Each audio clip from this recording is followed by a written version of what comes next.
Hi everyone. Well, a few weeks ago, in the summer really, I went to my mum's house, to my mummy's house, and she said, "You must come into the garden." So we walked round the side of the house, through the gate, up the path, to a little seat that she's got. And she said, "Walk and look at that." Well, I couldn't see anything, so I walked up slowly. I was a little bit nervous. I didn't know what I'd find. I could see something that was sort of brown, woodeny sort of thing sitting on the seat. So I walked right up close and I could see it was a bird's nest.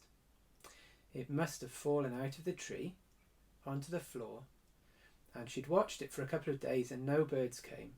So she lifted it carefully onto the seat and we had a look at it. And it was very intricate. It's a wonderful thing, a bird's nest, isn't it? If you've ever seen one up in a tree or close to you, you can see how the birds have gathered the different bits and pieces to make the nest. And I was thinking about birds' nests, and so I went onto YouTube and I found this video. Have a look at these. So here are 10 amazing birds' nests, from little nests to great big woodeny sort of nests. So here we go. Here's the 10 facts about birds' nests. Number 10. This is a weaver bird, and they build these huge nests that can fill a tree. And this man is saying that it actually broke the tree branch. It was so heavy.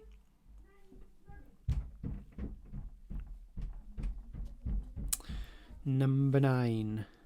Some birds don't make nests, so this little owl found a cactus tree and a hole in it, and he climbed in there, and that's his home. These birds are swallows, barn swallows, and they take ages to build a nest. This took 1,200 trips with sticks and bits of dirt to build the nest. These birds, they make their nests between lily pads, and the nests sometimes break. So it's lucky that the eggshells are waterproof.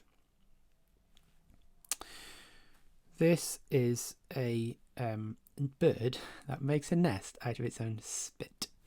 And you know, people think that they're very, very tasty, so they buy them and eat them. These birds, they use cigarettes. These birds are in Mexico, and they find them on the street and they build it into their nest to scare off or put off parasites. This is the smallest bird in the world, a bee hummingbird, and that nest is the size of a doll's teacup. These birds, they like crinkly, wrinkly nests, so they use onion peels and snake skin to build their nest.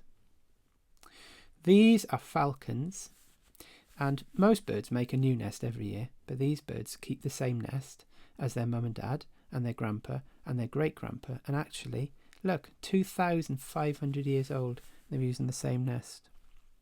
And here's the last nest we're thinking about today, and it's sewn. They sew the nest together. So which do you think was the most interesting bird's nest? Well, what do you make of that? Think of all those different nests. The one that was made out of spit, the one that took 1,200 journeys to build, the one that was built on water, or the one that was sewn together. All those different nests.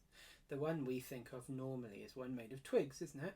Where the bird goes and finds one twig, and then another, and soon they've made a whole little bird's nest, a little cup for them to sit in and for their babies to sit in, for them to lay their eggs in. A bird's nest takes a long time to build, even the quickest one. And it has to be somewhere very still. It has to be somewhere where it's constant. If the wind is blowing, it'll blow the twigs down. If it's a tree where someone has built a swing and the child is swinging, well, the branch will keep moving and the nest will fall down. You need to give a nest time to be built. This is what my book says. Can you see? Oh, look, I'll put the picture up of a bird making a nest in somebody's hair. That's very strange, isn't it? And the woman who wrote this book says this: No birds' nests. Sometimes bad thoughts just land in your head from nowhere. Is having an awful thought a sin? No. When Jesus was tempted in the desert, Satan whispered awful thoughts and lies to Jesus to tempt him away from God. It's not the thoughts that count, it's what we do with those thoughts. Jesus didn't listen to the awful thoughts. He didn't believe them. He sent them away. An old proverb says, you can't help if birds come and land on your head, but you don't have to let them build nests in your hair. Isn't that clever? You don't have to. It's not your fault if a bird lands on your head, but you shouldn't let them build a nest in your hair. In other words, if you have a bad thought, something unkind or something sad, don't keep thinking about it, and don't, if you think of something cruel or mean to say, don't go and say it. Push them away. Push the bad thoughts away.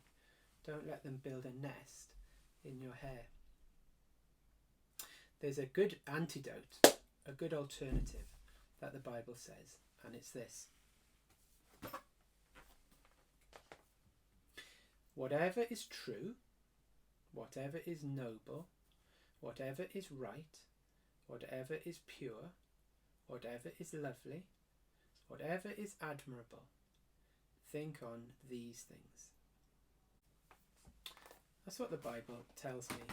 Don't think about the bad things, and the hurtful things, and the naughty things, and the unpleasant things. Push them away.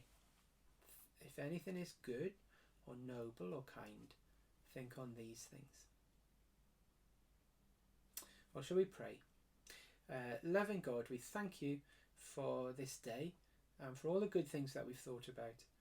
And if there are things that we're thinking about that are sad or bad or unkind, Lord, we pray that you'd help us to push them away and to help us to think about the good and the noble and the right things. Be with us today, we pray, whether we're in school or at home. In Jesus' name we pray. Amen.